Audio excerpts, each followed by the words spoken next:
Hello, good evening everyone. Welcome back to my YouTube channel, Maria Lubna TV. For this video guys, I will do the fish adobo.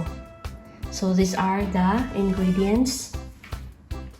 Of course, the fish, onion, garlic, chili. Don't forget the salt. This is the seasoning, coconut amino, and we have to put some pepper.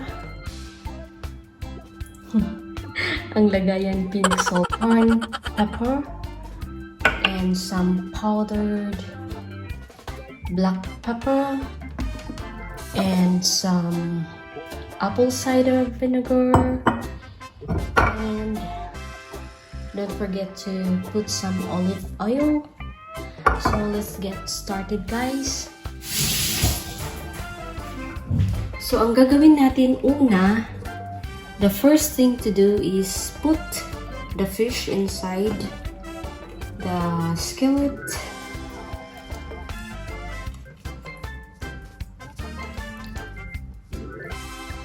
Ayan.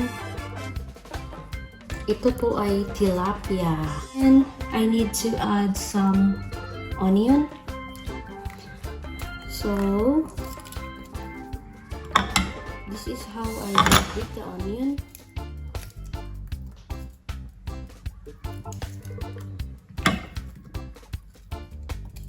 Ayan guys.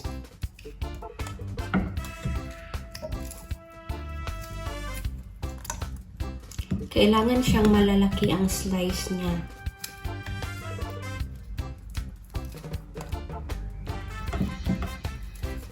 Ayan. So the rest will be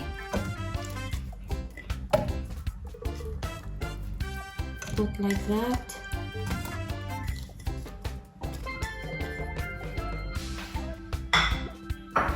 And then we have to put some garlic. So this is the whole piece of garlic. The purpose of this one guys is to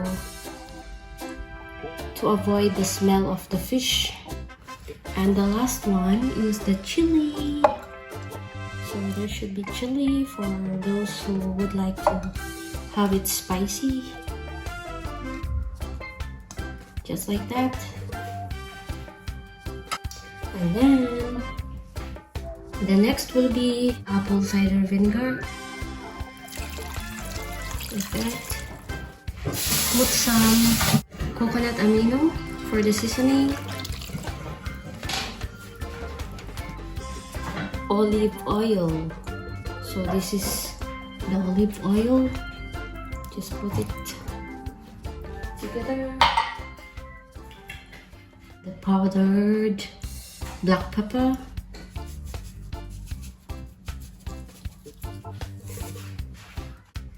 So we need this as much as this corn pepper, like that.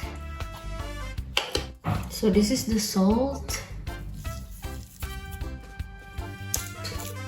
about 1 teaspoon. Then cover it with the lid. And then start the fire on. Have you observed guys that there's no water added?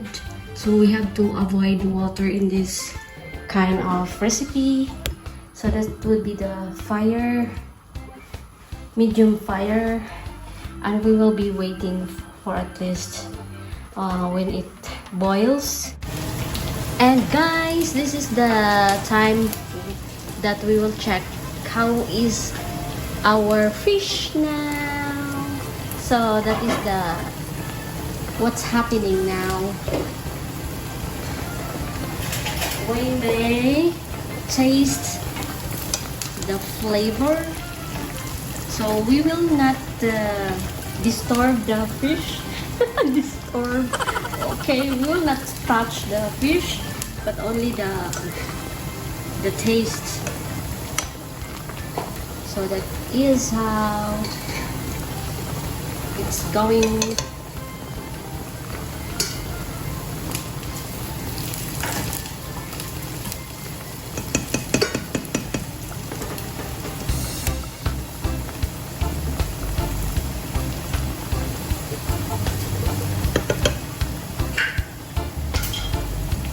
Okay, a little more, guys. Ayan, guys. Luto na po yung ating adobong isda. Fish adobo. Ayan. Mabango siya, guys. Dahil sa mga spices. Okay, thank you for watching, guys. See you for my next vlog. Bye-bye.